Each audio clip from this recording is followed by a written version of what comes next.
Hello, Honey here. And today we're going to talk about smelly things. Um, we're making deodorant. I've never done a homemade deodorant before, but I've wanted to try. I have a little trouble with, I don't know, shaving bumps and breaking out with certain brands of deodorant, so I thought I would try this pretty simple version. And all we need is, let's see, a quarter cup of coconut oil, which coconut oil has so many uses, and I'm excited to bring some other videos to the table regarding different ways to use coconut oil. And then a little bit of baking soda and cornstarch. And the recipes that I've found recommend lavender oil, but here I have a lavender and tea tree oil. And tea tree oil is really good for your skin, so I'm kind of hoping that that helps out a little bit. But we will try this out and see where it goes. So the recipe itself calls for a quarter cup of melted coconut oil. Now I took the liberty earlier of melting this, so I figured that might make things a little bit easier. I'm going to pour that into my bowl here. Sorry, I don't really have a good stand for the camera right now, so I have to bring it to you. So there's that.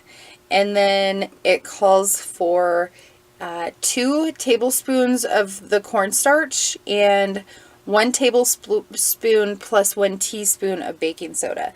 So I'm just going to pour that into our bowl here and mix this up really good. And I have no idea what's going to happen, so this is just as much as a surprise to you as it is to me, but I'm going to get this really mixed up well before I add in the oils. And it is kind of starting to thicken up, and it looks kind of milky. Now I'm told that this goes on clear. It's not going to get dark spots on your clothes.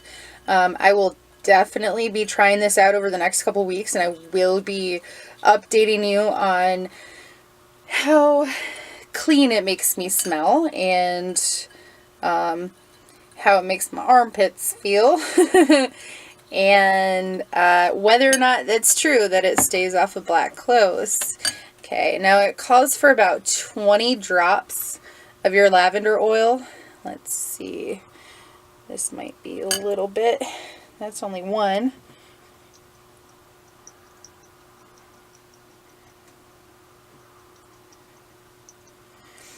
I'd say that's probably about 20 there. So I'll mix that up really good.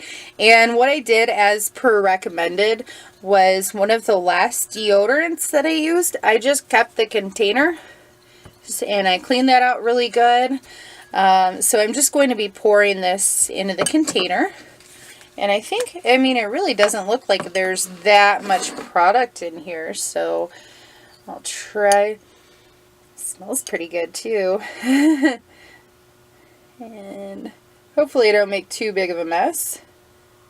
I think what I'll do is, oh, this is like a perfect fit.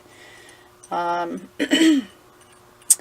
am going to put this in the refrigerator and check that out in a few minutes, but I just kind of wanted to go over, you know, living off the grid, whether or not you do that, working on a farm, just hard work of any sort, it makes you stinky.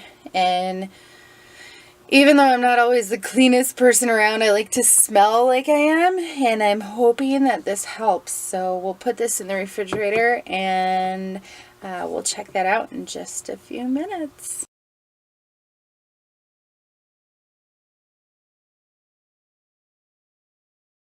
So I've had this in the refrigerator slash freezer for about 15 minutes. Now, I am assuming, since the melting point of coconut oil is right around 76 degrees, that you're going to want to put this in a cool spot. Which, if you're living off grid, that may or may not work out so well. But we're going to try this.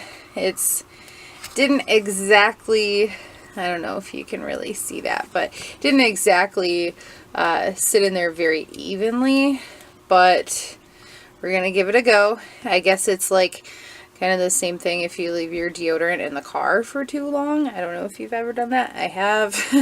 But we're going to try it out. So I'm just going to put this under my armpits right now. Feels a little cold since it's been in the freezer. But it smells pretty nice. There we are. Now, I'm just kind of gonna feel it to see, like, it melts with touch, so I am a little concerned, and I'll probably do an update in a couple weeks to let you know.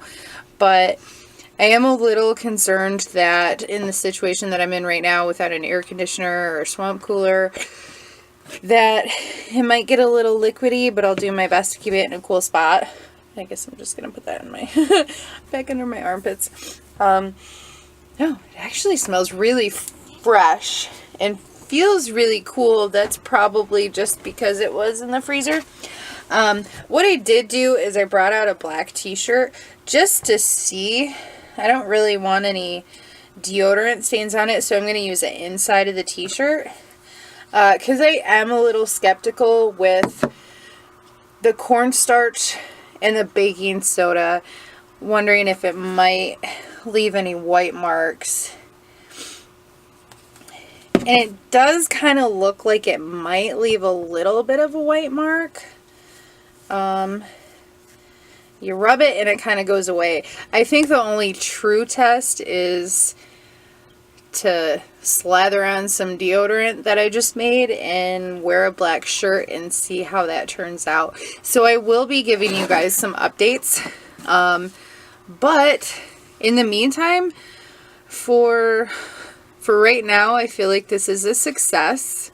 Kind of sloppy success, but it is a success. And I will let you know how it works as far as me, feeding the hogs and the cows and the goats and the chickens and the horse. And all the work that comes along with that. I'll let you know if it holds up to how some of my other deodorants have held up.